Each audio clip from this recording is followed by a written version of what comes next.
Makanya ada forum ini. Itu dia, saya terima kasih forum. Saya simpan dulu nih teman kita yang sebelah kiri saya.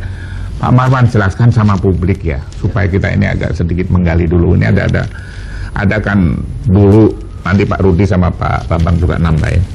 Undang-Undang nomor 8 tahun 1971. Zaman Pertamina masih lambangnya itu apa itu? Kuda laut. Lambang itu hoki, diganti juga dengan lambang yang apa itu kayak kuaci. Nah, itu padahal lambang itu penting buat saya.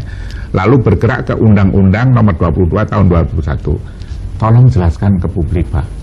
Ketika ini dimigas dengan waktu Pertamina itu kita pernah produksi kan sampai 1,6 kan.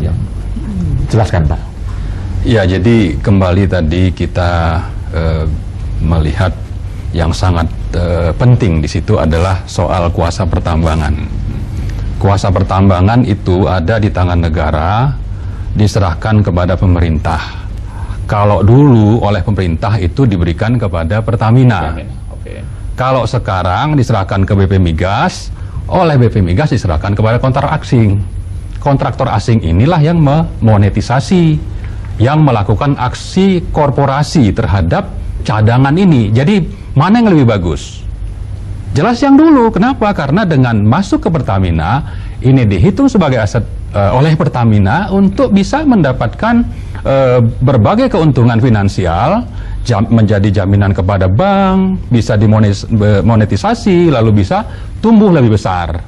Kalau yang sekarang, negara memang masih pegang kuasa pertambangan, diserahkan kepada BP Migas, lalu BP Migas serahkan kepada asing.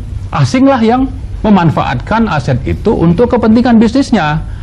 Kita tidak percaya ini, silakan saja lihat di web milik Chevron misalnya. Di sana pasti tercantum cadangan minyak di blok Siak atau Rokan. Itu pasti jadi asetnya si Chevron. Termasuk juga misalnya Exxon di Cepu, yang cadangannya mungkin di atas 150 miliar dolar nilainya. Nah, kalau itu dikembalikan kepada yang dulu, Pertamina, ini menjadi milik Pertamina. Nah, ini sangat signifikan dan ini sebetulnya sudah ditolak oleh MK. Ini adalah pasal 12 ayat 3 yang di tahun 2004, Desember 2004 itu sudah ditolak. Nah, mestinya ini diperbaiki, tapi tetap saja dijalankan. Jadi sebetulnya pemerintah ini sudah melanggar konstitusi karena pasal yang ada dalam undang-undang migas ini, misalnya salah satu soal kuasa pertambangan itu sudah tidak tidak benar, sudah melanggar konstitusi. Sehingga faktanya itu masih dijalankan, sudah terjadi pelanggaran konstitusi. Yang kedua misalnya soal harga, pasal 28.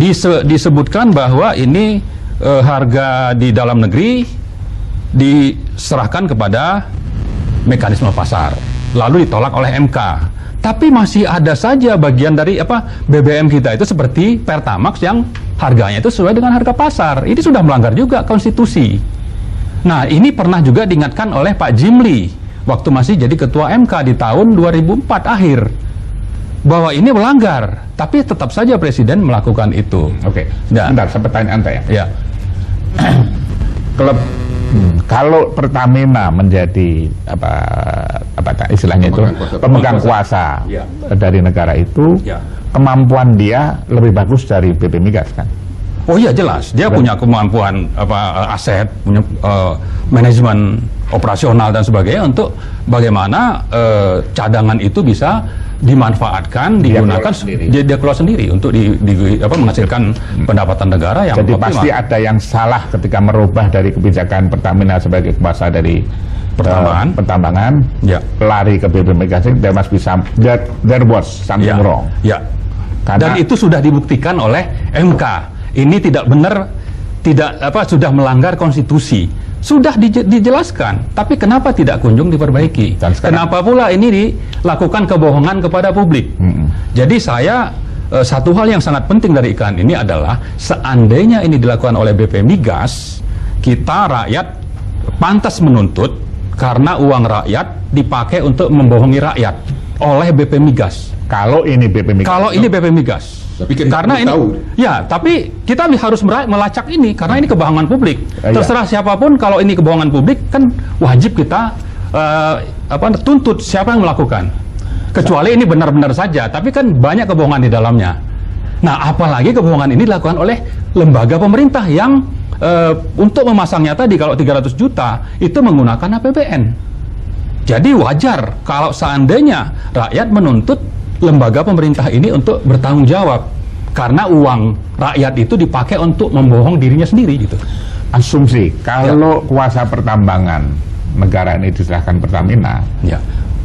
itu lifting kita tidak akan seperti sekarang ini kira-kira, kurang lebih begitu dah ya. Betul, karena Bisa sudah mengikuti. ya, Begini penjelasannya. faktanya Kalau Pertamina yang memegang kuasa pertambangan, nanti Pertamina yang berkontrak dan perusahaan minyak asing Dan punya aset. punya aset.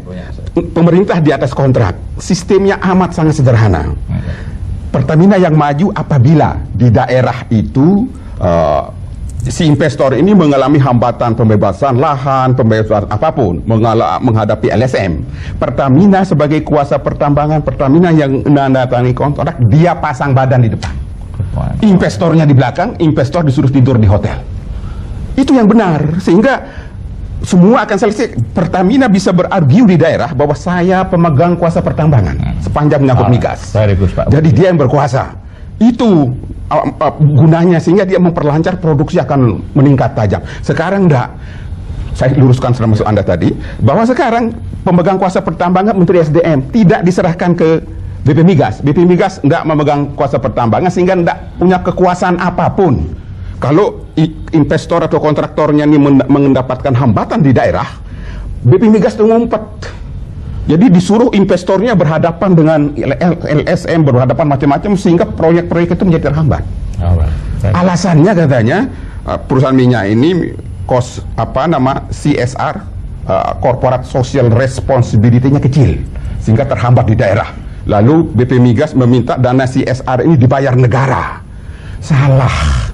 Penyebab terhambatnya semua proyek-proyek migas di daerah karena BP Migas tidak di depan, tidak bisa meyakinkan Pemda karena memang dia tidak punya kekuasaan. Tidak memiliki kuasa pertambangan. Tidak Oh, memegang kuasa pertambangan. Akhirnya disuruh investornya disuruh maju. Ini menghambat investasi sehingga produksi kita anjlok, ya. Di-create sistem yang berbelit-belit karena apa? Tadinya lembaga ini tidak ada. Diadakan menjadi berbelit-belit, dan itu kesimpulan dari Fraser Institute Kanada dalam survei tahun 2011 yang menyimpulkan cara Indonesia mengelola migasnya terburuk di seluruh Asia. Oke. Itu kesimpulan dari itu dari orang lain, bukan orang lain, bukan Pak Kurtubi. Bukan Pak Kurtubi. Oke. Pak Rudi.